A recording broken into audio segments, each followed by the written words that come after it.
മഹാരാഷ്ട്രയ്ക്ക് വിദേശ സഹായം സ്വീകരിക്കാൻ അനുമതി നൽകിയ കേന്ദ്ര സർക്കാർ തീരുമാനത്തിനെതിരെ രംഗത്തെത്തിയിരിക്കുകയാണ് കേരളം. പ്രളയകാലത്തുൾപ്പെടെ കേരളത്തിന് നിഷേധിച്ച അനുമതിയാണ് മഹാരാഷ്ട്രയ്ക്ക് നൽകിയത്.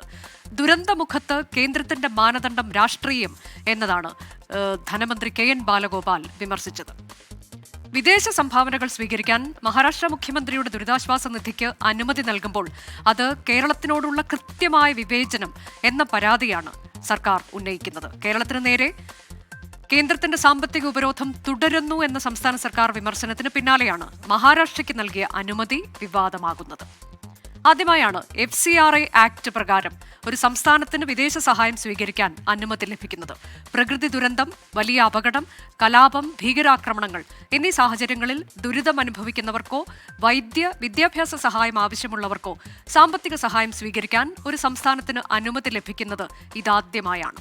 പ്രതിസന്ധി കാലങ്ങളിൽ കേരളം പലകുറി വിദേശ സഹായം സ്വീകരിക്കാൻ അനുമതി തേടിയെങ്കിലും കേന്ദ്രം തള്ളുകയായിരുന്നു. നമുക്കറിയാം, പ്രളയകാലത്ത് അന്ന് UAEയുടെ ഭാഗത്തു നിന്ന് 700 കോടിയുടെ സഹായം, പക്ഷേ അത് കേന്ദ്രം നിരസിച്ചു. കൂടാതെ തായ്ലൻഡ് ഉൾപ്പെടെയുള്ള മാലദ്വീപ്, ഖത്തർ തുടങ്ങിയ രാജ്യങ്ങളൊക്കെ അന്ന് സംഭാവന നൽകാൻ ഒരുക്കമാണ് എന്ന് പറഞ്ഞ് രംഗത്തേക്ക് വന്നെങ്കിലും രാജ്യം കരുത്ത് ഉള്ളതാണ്, ഇത്തരം സംഭാവനകളുടെ ആവശ്യമില്ല എന്നുള്ളതായിരുന്നു അന്നത്തെ കേന്ദ്ര നിലപാട്.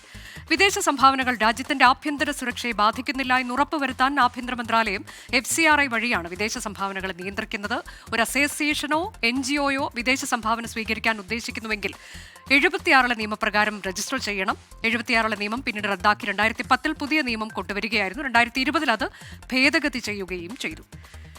നേരത്തെ ഞാൻ പറഞ്ഞതുപോലെ പ്രളയാനന്തര പുനർനിർമ്മാണത്തിന് UAE സർക്കാർ 700 കോടി രൂപ കേരളത്തിന് വാഗ്ദാനം ചെയ്തു. കേന്ദ്രം ആ അനുമതി നിഷേധിച്ചു. അതോടെ പണം സ്വീകരിക്കാൻ കഴിഞ്ഞില്ല. ഈ സാഹചര്യത്തിലാണ് കേരളത്തോട് അവഗണന എന്നുള്ള സർക്കാരിന്റെ വാദം അത് വീണ്ടും ഒരിക്കൽ കൂടി സജീവ ചർച്ചയാകുന്നത്.